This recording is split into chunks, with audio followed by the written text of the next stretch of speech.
अस्सलाम वालेकुम रहमतुल्लाह डियर स्टूडेंट्स।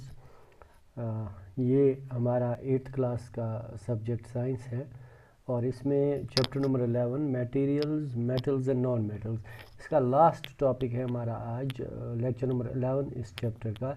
जो लास्ट टॉपिक है इसका that's uses of metals and non metals. Metals और नॉन मेटल्स हमने पढ़ी, उनकी प्रॉपर्टीज़ पढ़ी, फिज़िकल केमिकल प्रॉपर्टीज़। तो आज हम देखेंगे उनके यूज़ क्या है, यानी किस काम में मेटल्स और नॉन मेटल्स यूज़ होते हैं। देखिए मेटल्स तो मोस्टली हमें पता ही है कहाँ यूज़ होते हैं, उनके जो हमने फिज़िकल प्रॉपर्टीज़ पढ़ी उसमें भी हमने थोड़ा सा वो डिस्कस किया है। Now you should be able to guess why metals are used in making machinery, automobiles, aeroplanes, trains, satellites, industrial gadgets, cooking utensils, water boilers etcetera.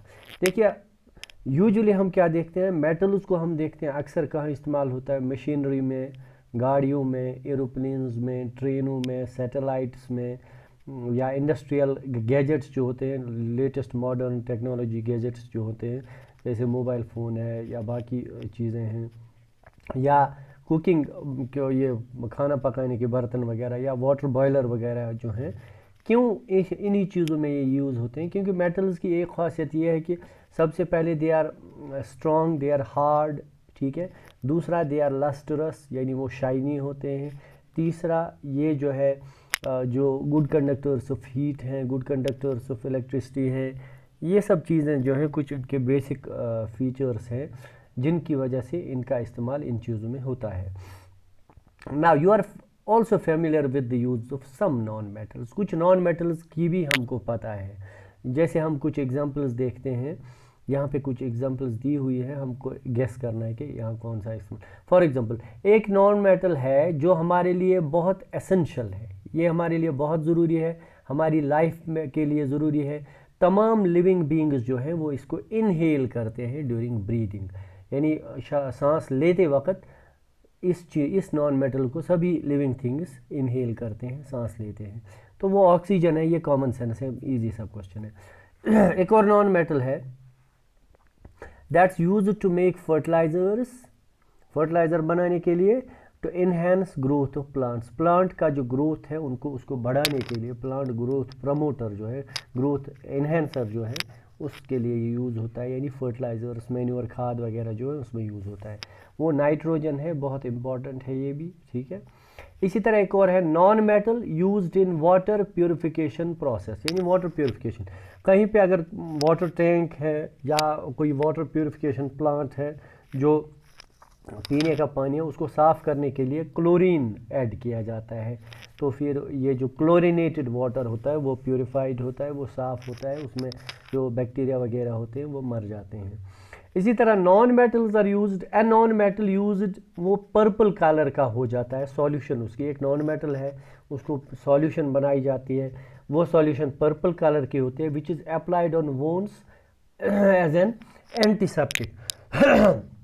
वो जो हमारे कहीं ज़ख्म वख्म लगते हैं उन ज़ख्मों पे वो पर्पल कलर ऑइंटमेंट उसकी सॉल्यूशन लगाई जाती है, वो पर्पल कलर नॉन मेटल है उसकी सॉल्यूशन लगाई जाती है और वो एंटीसेप्टिक होता है, यानी बैक्टीरिया वगैरह को किल करता है। वो कौन सा है?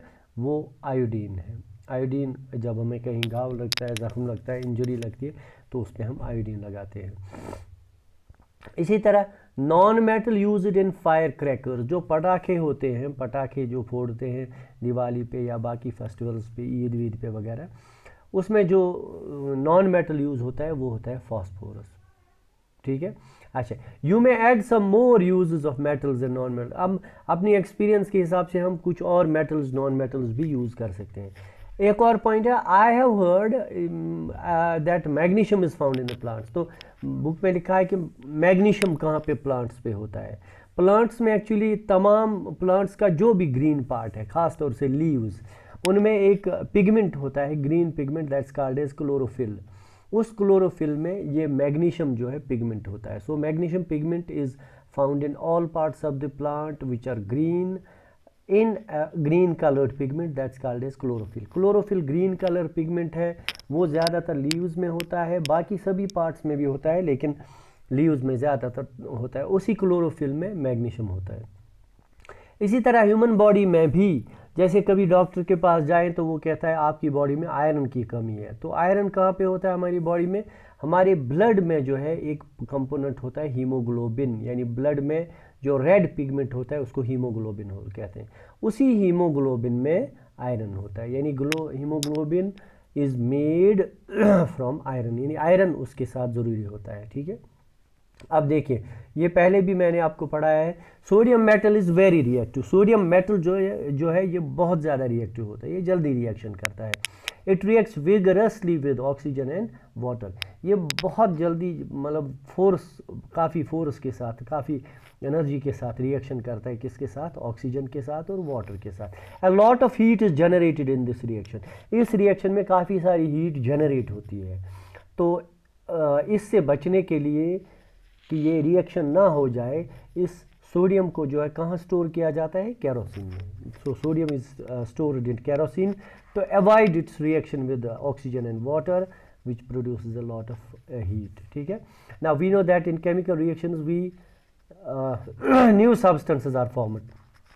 अब देखिए हमने इस चैप्टर में काफ़ी सारी केमिकल रिएक्शंस देखी, मेटल्स की, नॉन मेटल्स की। उन केमिकल रिएक्शंस में कुछ सब्सटेंसेस बनते हैं नए, उनको हम प्रोडक्ट्स कहते हैं, यानी नए सब्सटेंसेस जो रिएक्शन में बनते हैं उनको प्रोडक्ट्स कहते हैं। These substances are different from those which underwent the reaction, यानी जो पहले रिएक्शन में जो सब्सटेंसेस इंटर करते हैं, यानी मिसाल के तौर पर हम एक रिएक्शन लेंगे, carbon plus oxygen forms carbon dioxide. अगर हम कार्बन और ऑक्सीजन की बात लेंगे, ये सी है कार्बन और फिर इसके साथ रिएक्शन करता है ऑक्सीजन O2। ठीक है, अगर हम इन दोनों चीज़ों की फीचर्स देखें, कार्बन खुद जलता है, ये फ्यूल है। ऑक्सीजन क्या है? ये फ्यूल, ये जलने में मदद करता है, यानी कार्बन ऑक्सीजन ये फ्यूल है और ये ऑक्सीजन जलने में मदद करता है। तो दोनों चीज़ें ऐसी हैं जो जलती हैं, जलाती हैं। ठीक है, जब कार्बन और ऑक्सीजन की रिएक्शन होती है, जो नया प्रोडक्ट बनता है उसको कार्बन डाइऑक्साइड कहते हैं। अब कार्बन डाइऑक्साइड इसके उल्टा है। कार्बन डाइऑक्साइड क्या करता है? वो आग को बुझा देता है। जो फायर एक्सटिंग्विशर होते हैं उनमें एक्चुअली कार्बन डाइऑक्साइड पाउडर ही होता है जो आग बुझाने के काम आता है, जो ऑक्सीजन को डिस्प्लेस करता है और आग को बुझा देता है। So these substances are different from those which underwent the reaction, यानी इससे हमें पता चलता है कि रिएक्शन में पहले जो चीज़ें पार्टिसिपेट करती हैं, जैसे कार्बन और ऑक्सीजन, अब जो बनता है वो बन गया हमारे पास कार्बन डाइऑक्साइड, वो इन दो चीज़ों से काफ़ी डिफरेंट है, वो इनके जैसा नहीं है। Now if a substance can not be broken down further by chemical reaction, by cooling, heating और by electrolysis, it is called the element. ठीक है, अब कोई सब्सटेंस हम लेते हैं, उसको हम तोड़ते हैं। ठीक है, हमने उसको तोड़ा, फर्दर किसी भी तरीके से तोड़ा, हीटिंग से, कूलिंग से, केमिकल रिएक्शन से, या उसके बीच में से इलेक्ट्रिक करंट, इलेक्ट्रोलाइसिस उसको हमने किया तो तोड़ दिया। अब अगर वो चीज़ ऐसी है कि इतनी छोटी हो गई कि उसको हम फर्दर तोड़ नहीं सकते, यानी that can not be broken further bye न हीटिंग से, न कूलिंग से, न इलेक्ट्रोलाइसिस से, न कोई केमिकल रिएक्शन से, उसको हम किसी चीज़ से फर्दर नहीं तोड़ सकते, यानी वो इतना स्मॉलेस्ट है कि उसको फर्दर नहीं तोड़ सकते, उस सब्सटेंस को एलिमेंट कहते हैं। यानी जो दुनिया में जितने भी सब्सटेंसेस हैं वो एलिमेंट से बने हुए हैं। फॉर एग्जांपल हम लेंगे आयरन की एग्जांपल। आयरन को हमने तोड़ा, उसको पीसेस किए, उसको पाउडर किया, उसको क्रश किया, हमने उसके आयरन पाउडर बनाए। आयरन पाउडर को फर्दर भी क्रश अगर करोगे वो further fine particles, fine powder बनेगा। लास्ट में हमारे पास होगा एलिमेंट, वो आयरन एलिमेंट, उससे छोटा वो नहीं हो पाएगा, आयरन एलिमेंट है। ठीक है, सो सल्फर, जैसे सल्फर इज एन एलिमेंट, जिस तरह सल्फर को तोड़ देंगे तो सल्फर एक एलिमेंट बनता है, उसकी सिंबल S है। ठीक है, इसी तरह आयरन इज एन एलिमेंट, उसकी सिंबल Fe है। इसी तरह कार्बन भी एक एलिमेंट है, उसकी सिंबल C है। ठीक है, तो ये हो गया एलिमेंट। ये एलिमेंट बहुत छोटा सब्सटेंस होता है। So the smallest unit of an element is atom. अब उस एलिमेंट में भी सबसे छोटा यूनिट होता है, उसको एटम कहते हैं, यानी एलिमेंट भी सबसे छोटा होता है। एलिमेंट किन चीज़ों से बने होते हैं? वो एटम से बने होते हैं। For example, A sample of an element contains only one kind of atoms. मिसाल के तौर पर आप एक एलिमेंट लीजिए, एलिमेंट का मतलब ये है कि आप आयरन एक लीजिए, आयरन एक एलिमेंट है। ठीक है, आयरन एक एलिमेंट लीजिए, उसमें क्या होता है, उसके अंदर एटम्स होते हैं। एटम्स क्या है, उसके अंदर एक ही टाइप के एटम्स होंगे, यानी उस आयरन एलिमेंट में आयरन के एटम्स होंगे। एटम जो है वो पार्टिकल, सब वो छोटा पार्टिकल है, फिर उससे छोटे भी पार्टिकल्स बन जाते हैं, लेकिन एटम जो है फिलहाल एक छोटा सा पार्टिकल होता है, वो एलिमेंट से भी छोटा होता है। यानी एटम्स, जब एक ही तरह के एटम्स मिलते हैं वो एलिमेंट बनाते हैं। जैसे एक ही तरह के आयरन के एलिमेंट्स, आयरन के एटम्स मिल गए, उन्होंने आयरन एलिमेंट बनाया। इसी तरह कॉपर के एलिमेंट्स, एटम्स मिल गए, उन्होंने कॉपर का एलिमेंट बनाया। So the atoms of an element remain unaffected by physical changes in the element. यानी अगर हम इस एलिमेंट को फिजिकल चेंज करते हैं, उसके अंदर जो एटम्स हैं वो अनचेंज्ड या अनइफेक्टेड रहते हैं, यानी उन पे कोई असर नहीं पड़ेगा। मैं आपको मिसाल दूंगा, जैसे हमारे पास कोई एलिमेंट है, जैसे सल्फर, हमारे पास एक एलिमेंट है। सल्फर किस चीज़ से बना है, सल्फर बना है सल्फर एटम से। सल्फर एलिमेंट है, ये सल्फर एटम से बना हुआ है। अब देखिए, अगर हम ये सल्फर को तोड़ेंगे, पिघलाएंगे, कुछ भी करेंगे, जैसे सल्फर अगर सॉलिड होगा तो उसमें सल्फर के एटम्स होंगे, सल्फर अगर लिक्विड बनेगा तो उसमें सल्फर के एटम्स होंगे, सल्फर अगर वेपर बन जाता है, गैस बनता है, तो उसमें फिर भी वही सल्फर एटम्स होंगे। यानी कहने का मतलब ये है कि अगर आप उस चीज़ को चेंज करोगे, कोई भी शेप दोगे, लेकिन उसमें जो एलिमेंट, ये एटम जो है वो चेंज नहीं होगा।